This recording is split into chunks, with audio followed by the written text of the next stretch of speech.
And here's the third reason why I think there should be age limits on the presidency and all aspects of government. So the third reason has to do with just anatomical issues decline within the brain.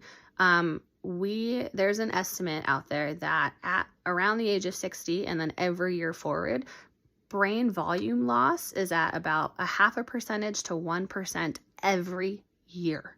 So over the course of a year, you could be losing 1% of your brain volume. And that's normal. That's just aging. We also know that the white matter, there's less white matter. If you look at someone's MRI of their brain who's older, it's probably going to say things like white matter decline typical of age if everything else is normal. So they're still going to identify, hey, this person's kind of old. This is not a young brain, just based off of imaging itself. So there are no perfect MRIs out there.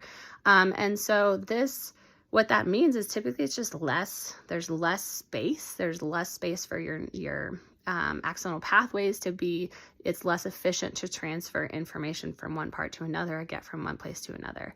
And then we also know that there's a reduction in neurotransmitters. Neurotransmitters are the chemicals in our brain that are going to make things awesome, like dopamine and acetylcholine and things like that. And so we know specifically, like with dopamine, we're going to have a reduce in dopamine, and that just affects how we're able to think, how we're able to process, how quickly we can get information from one place to another. Again, kind of the same thing with the shrinkage.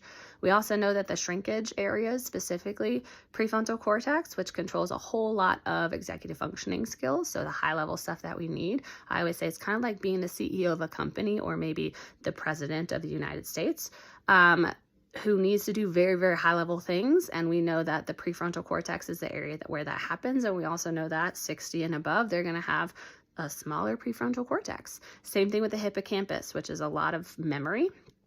We know that the hippocampus also shrinks as we get older, and so your ability to hold on to memories is less just due to brain size. So anatomically and physiologically speaking, the brain just cannot work the same. If I am perfectly healthy in every other way and I'm just old, I'm still going to have these issues.